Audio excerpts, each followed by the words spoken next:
Hi, my name is Valerie Tonala Whipple. I'm 21 years old. I'm Navajo, Oglala Lakota, and Santi Dakota. Hi, I'm Topa Blackcalf. I'm 17 years old, and I am Navajo and Lakota. Hi, my name's Trisha Sanchez. I'm 11 years old. I'm from the Paula and Cooper tribe. Hi, my name is Raven Garza. I'm 22 years old. I am White Mountain Apache and Comanche. I have cousins on the Rincon Reservation. My name is Thea Mejia. I am from Los Coyotes, Cahuilla, and Copeño, and I am 16. Mio tam punsi still love for one of Mahadak Makala. It's the Tuta Mahep Palm. In my language, I said to you, I'm of the Mahala line, the tribal people from Palma. And I'm Payankuchum, the people of the West. And you can just call me Wana. It is my humble heart that greets each of you here today. Joel and all my relations. My name is Rebecca Garcia, and I'm from the San Pascual Band of Mission Indians, and I'm 68 years old. Liliamatom, Lori Gonzalez. I am from the Rincon Band of Lasino Indians. We call ourselves the Washkayam, the grass people. Hello, my name is Candace Carlson. I'm from the Los Coyotes Indian Reservation of Cahuilla Copeño Indians. I am a descendant of the Nordi Demawanovich, and I'm just really happy to be here and learn from you guys today. Hi everyone, I'm Vincent Wibble. I'm Lakota and Dene. I am 56 years old.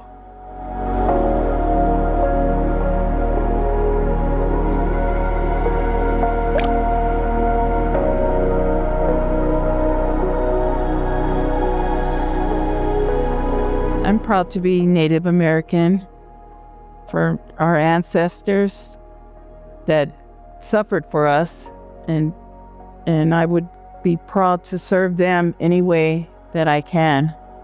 I'm proud to carry the blood of my ancestors. It runs through my veins. I was raised to be proud. From the time I was little, I was told it's special to be chosen to be a Native American. And that's how I feel.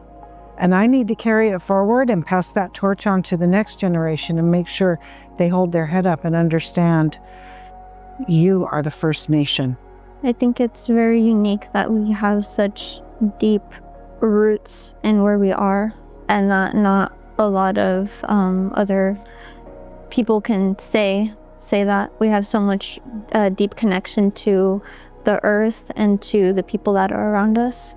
We could see Native American people from all over the United States and just have that electric connection to them.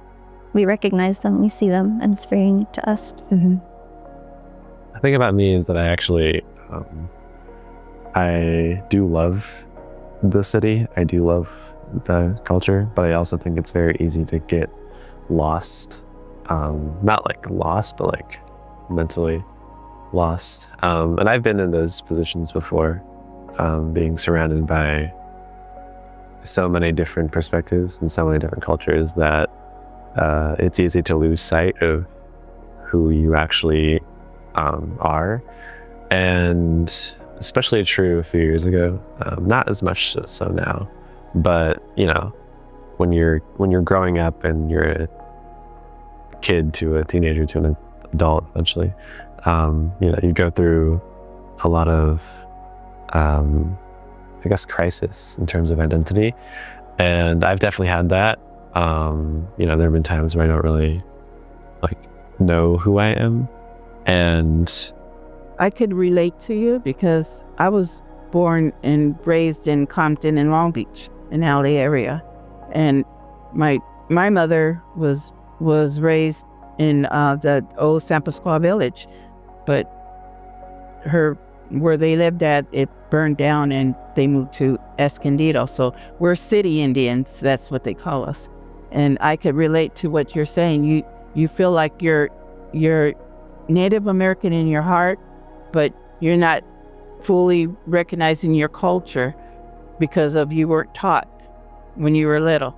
That's, you know, I grew up in LA area, and And there was a handful of Native Americans there, but there were mostly Mexicans and blacks. And my friends were Mexicans and they spoke Spanish and I don't know how. I was never taught that. So I didn't know how to be a Mexican, and I didn't know how to be a Native American because I wasn't brought up like that. My dad's Mexican, so I know exactly how you feel. And I talked to your mother too. She explained she felt the same way as me, and we connected like that because, we're not the only ones. There's a lot of other people that feel that way. We were fortunate enough to be raised on the reservation. I came back to the reservation when I was 40. That was 20-something years ago, 25 years ago. I feel it in my heart, this is where I belong, so. I want to touch base on that because it's like it resonates with me. Like, I didn't grow up in the city. I'm a mountain, I guess, native, you would say. I grew up in Los Coyotes. And I want the youth up there to be able to dance and sing and speak their language. And with more of us learning it, it seems like it's an opportunity to bring it back. And not only, I guess, as you would say, city Indians, which I don't prefer to say you guys are Indians. You guys are from the reservation, so you are Indians. And you guys should each have a right to learn it, just as it being your culture. Now they have programs and stuff, what we're in right now. Yeah. For the youth to learn their culture, to be involved in things. Yes. And then I really feel that's great for them. And you guys I wish I had that when I was growing up. Yes, that's what I was gonna say. If somebody had been there when we were growing up, just to guide us, don't make me do it, I guess, but guide me in a way that I'm supposed to, is what I really wish we had back then. The reason why I'm proud to be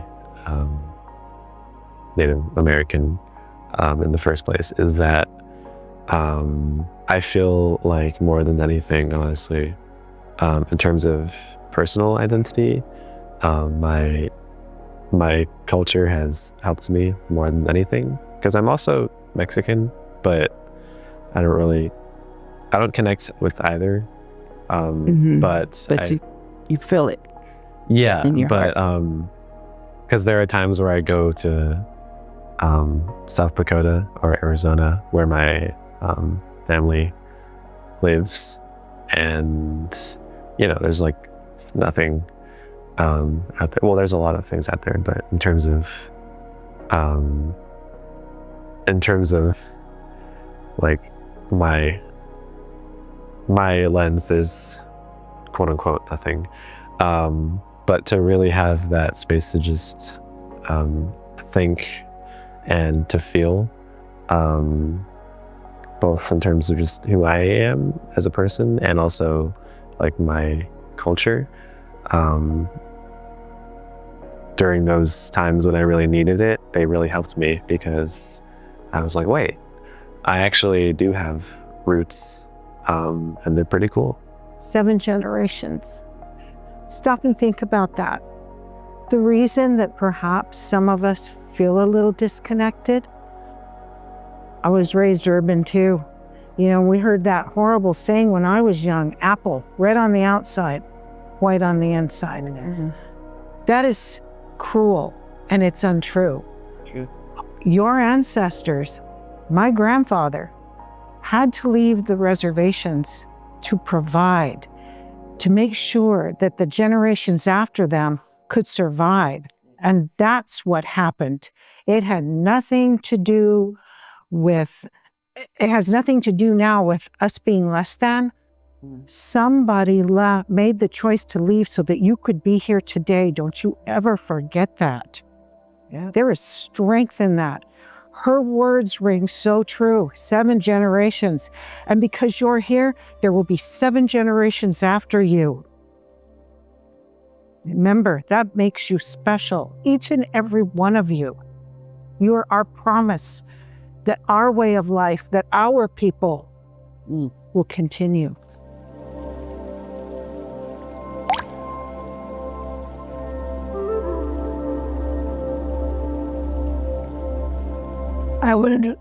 like to have carried on the language of the Campano tribe and made sure that that generation had known it so they could share it to their kids, their future grandkids, and nieces and nephews.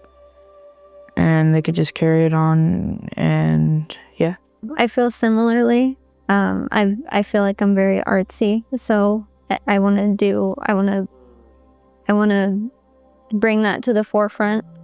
Right now I'm doing the basket weaving class in Rincon. Mm-hmm. So, and then before that we did baby moccasins, and then like the scissor cases, the leather scissor cases, we did that too. So I remember those. How cool.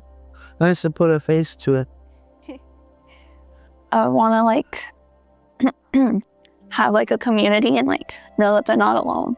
No matter where you go, we will always be with you. Cause like I feel very alone, and like That's real. Give breath to it, but breathe it in. Let it go. Because it's real, but you're not alone. I feel very alone in my own like community because nobody wants to like show us how to like be together. Like back in the like old days, like we would have a community, we would have like grandmothers helping all the little girls like make clothes, learn how to cook. But like nobody's doing that nowadays. And it's like it hurts, like nobody's trying to like help us. Did you live on the reservation? Yes. Lost Coyotes. You guys did a lot. I can remember as a young person, we'd come to your place and gather and have not fiestas, but good gatherings where we would eat and dance and talk and sing. Because it's what you just said. And the gift of your heart and sorrow of it not being there right now, you open the door. Yeah, you can make the change. By the time I'm an elder, I would hope that like my grandmas and grandparents and everyone before me, all my family, I would hope that I can provide the unconditional love that they provide for me throughout my life, and pass on the traditional ceremonies and our dances, our culture, our ways to my grandchildren or my nieces and nephews, to my family. And What a gift you're giving breath to the next generation. Oh, I'm hearing your grandchildren makes my heart really feel full. That path will never stop. I hear words like that. And for you, you're going to be that grandmother that you were missing. Yes. That was good. I love that generational. That's wonderful. I want to be a film director. That's my one goal. It's deeper than that, but I really want to have a family. I think that would be really awesome. Like I'm really excited. I mean, I can wait, obviously, but like when the time comes, you know, like the idea of being a father is very exciting, and it sounds like something that I would really love to be. The idea of passing on my wisdom, and like the idea that also every single mistake that I've made and will make will kind of be flipped around on its head, and I can use that to... People say that you can use your mistakes so that you can make your kids not make them. And yeah, but I also feel like it goes a bit deeper, because I think that if you learn from your mistakes in a way that isn't just don't do what I did, but like actually take away something and put it into something that you realize. I don't really know. They will words learn to from it, their but- mistakes, because everybody makes mistakes in life. I like what you're saying about having a dream, taking a risk, And, we're talking about our home communities, having a place, your family.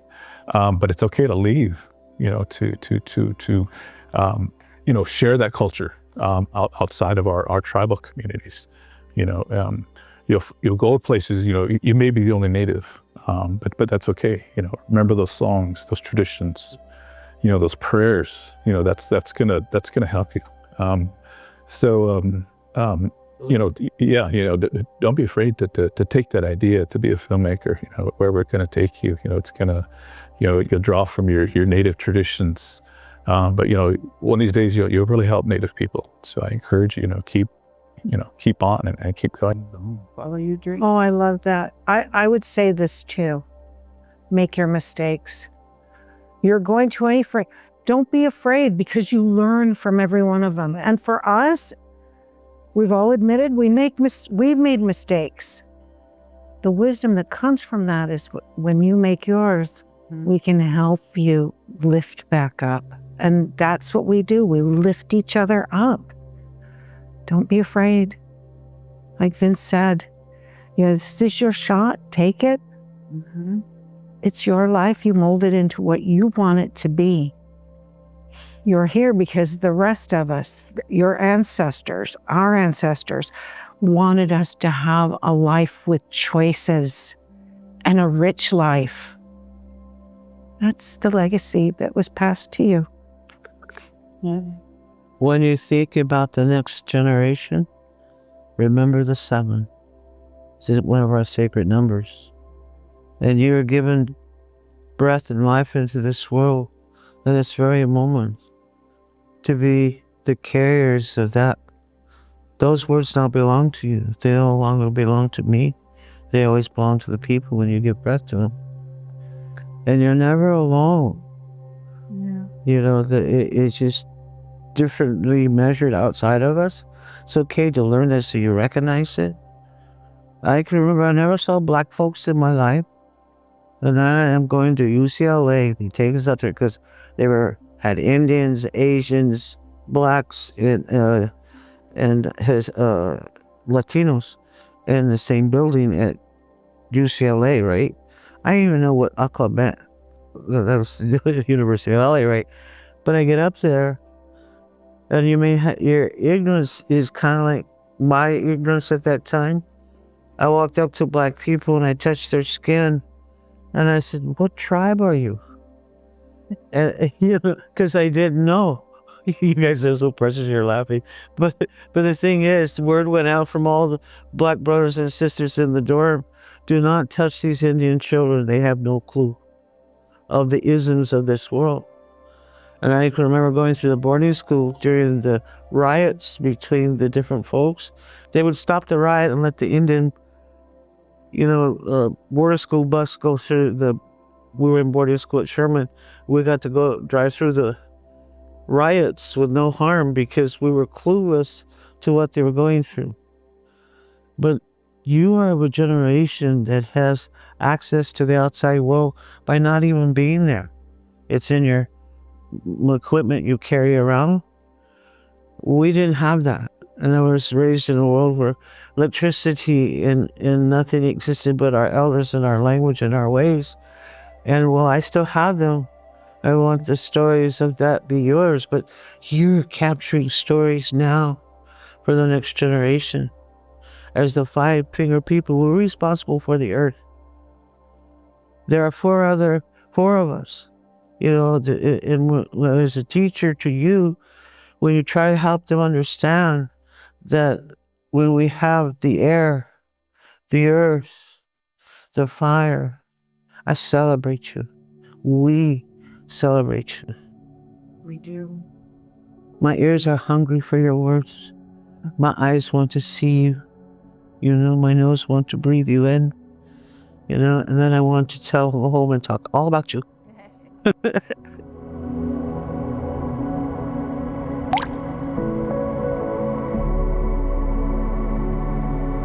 Community. How I said, we don't really have one. It's hard.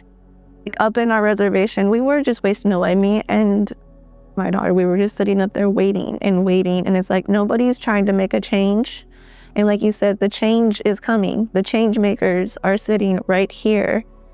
And you pushing it. That's She didn't get impressed with those words. It's on, guys. I feel that strength. You are making a change. You're demanding it. It's your right to do that. And that community, you will bring that together. I feel that. You have such strength. You know, there's so much strength. I just hate that I'm the only one who's trying. Phoenix. But you know what?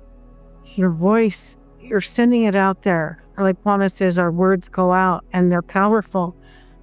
And other people are going to hear. And if they're all wanting it too, you've taken a step in today. This was a leap. This wasn't a step. You took a leap because you wanted to make a difference, make things better. Just like your dogs, we went there. That is, when you think about it, what they do and how they run. You know, what I think, It's on, bro. you know, all these groups, these youth programs and everything, I don't know if they do or not. Do they go and pick up other youths from different tribes to all meet together? We do. We just have to put the word out. Yeah, because, you know, there's, like, for instance, she's up there alone. Mm-hmm. You know, that way they could get a van or something and pick up all the youth that want to come and participate in these groups. Where I am in my village is a very traditional village, and our children, our little ones speak the language, you know, because we're isolated, and not a lot of we have one road in, and not a lot of people come into our world, because you have to tell us why you have come, and for how long do you plan to stay, you know, and it's so that we make sure your generation has been prepared for the next generations. Now in this world right now, what we're doing together talking, we now see that, if I'm not mistaken from my relatives here, we see now it has grown to be a larger we of us, where you have now that walk to carry our living memories as part of your living memories to all the tribal children you see, all the tribal. You know how you were as a tribal child. You watched everything and heard everything. You would look at each other, and now some of that even comes out without you knowing. Yeah. The same thing you're going to do. And we're going to be here as elders with your breath to words. They don't belong to you. They belong to the people. You know, you're thinking of wanting to film and breathe and do that, Israel. Your idea of knowing how you want to celebrate the language and the gift of that, you know, and you and the artist, the things you want to do, and what you're talking about in terms of being that leader that has that connectedness, because the multiplicity of not only your knowledge but blood in the travel and the journey of that story is going to teach so much more.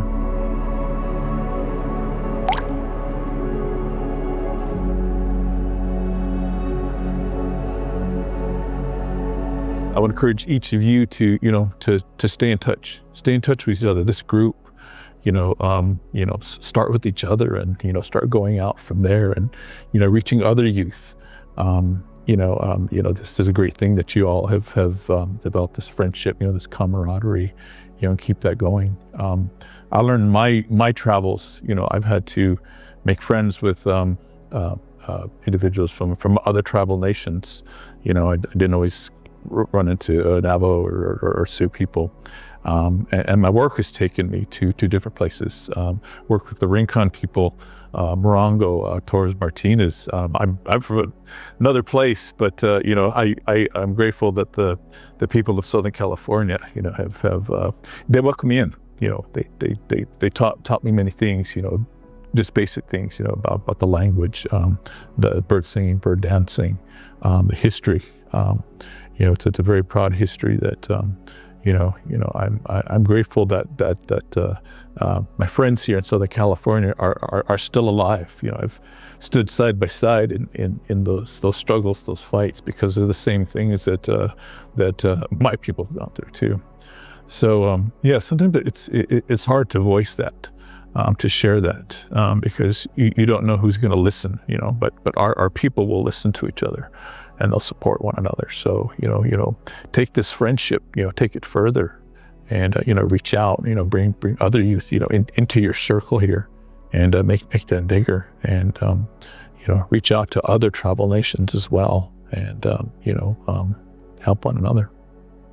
I as well dance to pray and let out my emotions and everything that I'm feeling of my hardships and what I go through. Being able to dance has been my purpose in life. It's gotten me through so much in life, and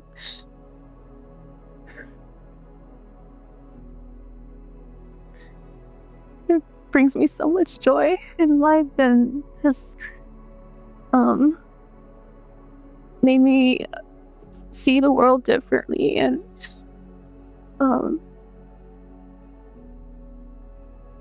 being able to connect with people through that, and share my stories and what my people have gone through dance and storytelling, through theater.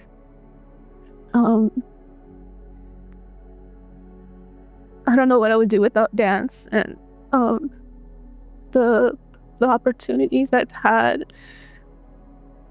sharing with other people, cultural exchange with people, sharing our dances, our cultural dances, and the beauty of our dances as well. I've seen you dance, and I just want to say it's beautiful. And you need to 110% continue to do it, to encourage more youth to do it, because you dance like magic. So definitely continue it. It's your gift to give. Mm-hmm. Sometimes I do. I mean, most Native children might feel that way because they feel they don't have anyone to talk to, or they can't trust anyone, or they just feel like they can't listen to them. And they'll just be on their own, and sometimes it just gets bad. They really need someone, but they don't have anyone, so they just stay quiet, which is, I think that most people and parents should get more involved and try to be there for them and show them that they care. And we should have more gatherings and powwows and stuff to show each other that we're there for each other, and we're there as a community, and just helping everyone. Yeah. She's only 11. She's the future leader. She's a leader. That's a lot of wisdom for an 11-year-old. Yes. So we need it. We need that type of wisdom. Yes, we do. With our leaders. It's on, they're saying. It's in the air. It's in the air then. I feel very uncomfortable talking about my feelings. I think it mainly comes from, like I said at the start of this, I'm a White Mountain Apache and Comanche, so it's pretty obvious I'm very, very displaced. And thankfully I have family on Rincon, but it's not blood. So I try to involve myself and learn as much as possible, but it's not the same culture. So I feel very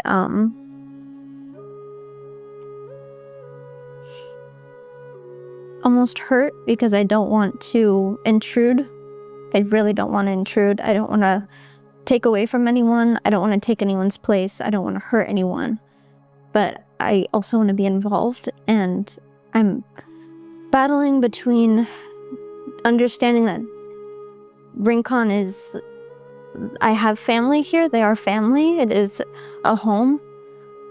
But I don't have blood, so I don't want to intrude on anyone. Yeah, but you have native blood. Mm-hmm. It's in your heart, Brothers or just is relocated to. Yeah, that's are just a location. When you're with your people, you should feel like you're with your people, and your people seem to make you very comfortable. So don't let anybody else who's not your people tell you that you can't. Because as a person who lived it, I was for a long time as a little girl, I didn't want to dance. I didn't want to do that stuff. So they were like, "Oh, you're bringing dishonor on your people because you're light skinned." No, I'm not. Because like they said, my ancestors fought to be here. Your ancestors fought to be here. Sometimes we leave the reservation because maybe they would have died.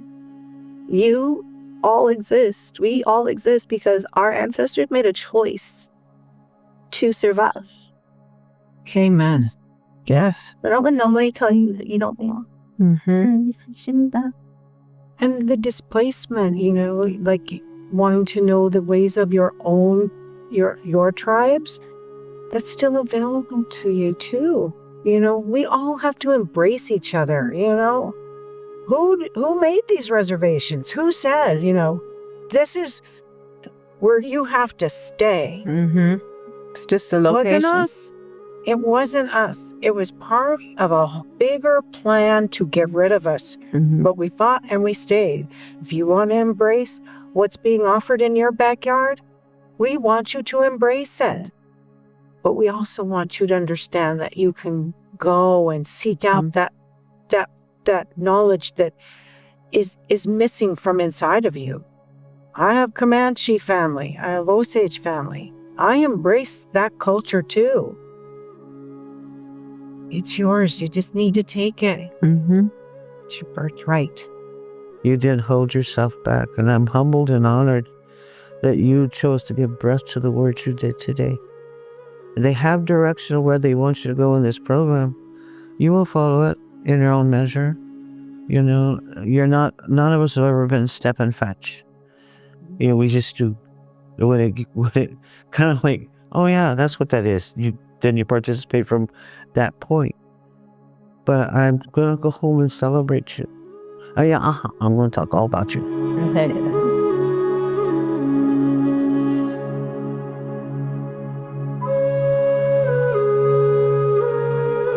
I think more elders should get more involved in trying to teach the young children, their children, the grandchildren, nieces, nephews, their language and their stories and what they had been through, just to see from their perspective of when they were little to the little kids.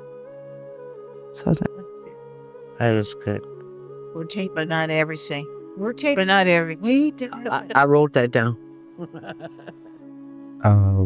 Yeah, on that note, I also think that it would be really cool if older generations kind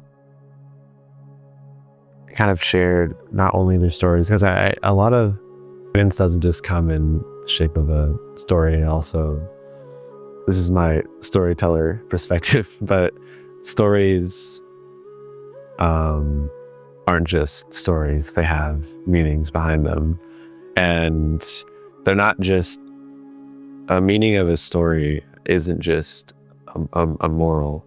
I as a aspiring artist, aspiring filmmaker, I kind of get very annoyed when people when I tell them about something I want to do, or if I show them something that I made, they're like, and I explain to like I explain what the theme is or what a theme is. They're like, oh, is that the moral? Or what's the moral? What's the message? What's the takeaway? And I'm like, I think it implies that you listen, or however you digest the story, you consume it from beginning to end, and at the end there's the message, where is, in my perspective, it's not like that. There's something to take away from every moment. The takeaways aren't necessarily just a moral. It's more about a thought and a feeling. And I think if we could have the takeaway, if we could have the moral of the story while also having everything else, while also having, also learning how our parents and grandparents and elders felt when they were going through their struggles and how they felt when they were uncertain. Because I think a lot of the people in my life who are older have trouble admitting when they were uncertain. It's just like, oh, this was a hard time, and then I did this, and then it was fine, and now I'm here. But we often forget that it wasn't like that during that time, because it wasn't a memory, it was the present. And the present is filled with tons of uncertainties. But I think being able to pinpoint and remember those uncertainties is also, it also correlates to accepting those uncertainties and reminding ourselves that they're okay to have. And I think in doing that actually makes us less uncertain, honestly. It makes us overcome it more easily. The way I see like what you're saying is like, you don't want us to use a highlight reel. Like, just don't show me the good.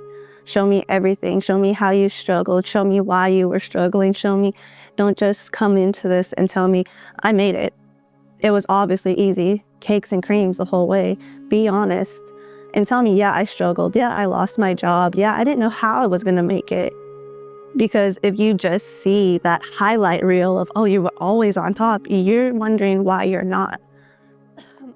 Sorry. And it's hard because it's like, we see it on today, like you guys are saying, digital. It's like we didn't know that because we didn't grow up in a digital era. So a highlight reel to us, we think it's like maybe celebrating. But for you guys, it's like we didn't get to see how you got there. We want to see the hiccups. Like not us, obviously. We don't want to show you that I stumbled as I made it, or that I was, barely above water. So we try to hide it, and we just tell you guys, hey, I accomplished it. Don't worry about how I did it. But you guys are pretty much telling us, I want to know. Don't just tell me, hey, I made it. Tell me you struggled. Tell me that you were, because when you guys are struggling, you just see my highlight reel. You don't see how Candace overcame it. You don't see how Vince overcame it. You don't see that. So if we don't tell you, we're the ones kind of stepping on that, and you don't see it. So I understand what you're saying. And I definitely want to take note of that to, put it, because I have my oldest here, but I have another who's 15. And I want to make sure I give him the proper time to listen to what he's saying. Because I think maybe I may be overlooking some of the stuff he's asking me for sometimes. And it didn't necessarily dawn on me until hearing it from you, saying like, I want it. Just give it all to me. And it's like, oh, okay, well, obviously we're still going to keep stuff that you guys don't need to know. But it's good to know that you want to know. It's like an eye opener to me as a parent, just to know, because I would definitely tell you guys maybe, hey, yeah, you're going to make it. Just keep going. But you're like, no, I'm struggling. Like, I can't breathe. I got the lump in my throat. What do you mean keep going? So I said, I understand what you're saying. And I definitely will make a note and definitely encourage others, and, listen to your kids, listen to your youth. Maybe they want to know how you got back up. Because I can tell you, I wasn't sitting here in this chair. I really wouldn't have been talking to any elders. And you guys are really setting a change. You guys are setting a tone for not only your youth that are going to come up behind you, but as well as like your parents and your grandparents. When they, hear your guys' voice say, I want to know, it's going to hit them. It's going to hit them like a bag of like feels, and we're going to all be crying together.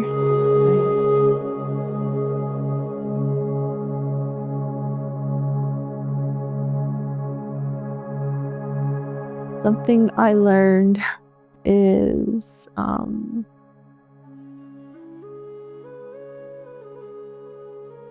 we are being heard, we are being supported. The knowledge and the wisdom that they're sharing with us will help us and hopefully inspire us to be better and go farther than our elders and accomplish more in life,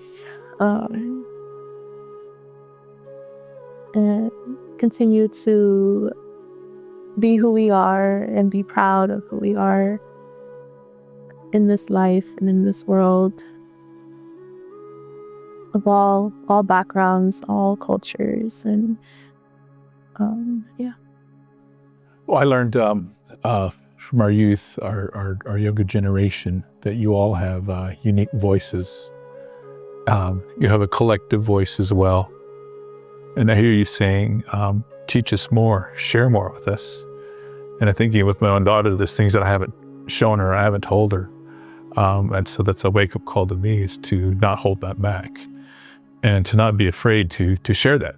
I've had students, tell me, tell us more about that. And I was thinking to myself, well, why do you want to know about that? So I can't be afraid to not share my knowledge. And I have to realize that I'm an elder too, even though I'm kind of making that transition, that I have a role to play, and that I have something to share with you all.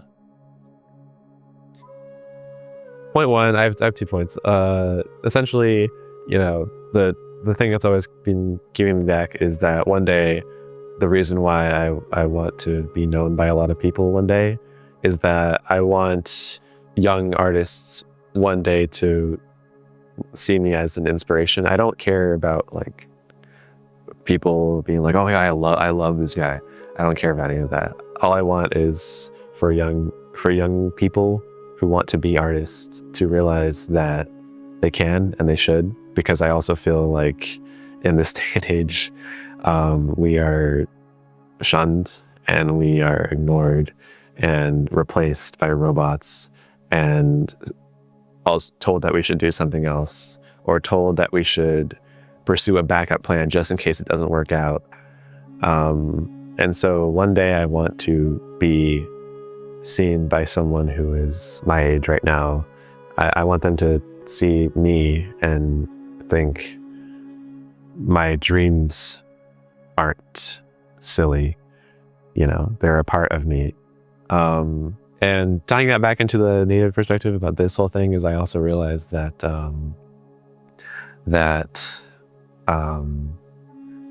I think for Native young people especially, it would be such a joy to see more voices that aren't just what they call Native voices, but are voices that are from people like us. Because we have so many things to say. And they have that cultural perspective naturally. It's not something that is searched for. It's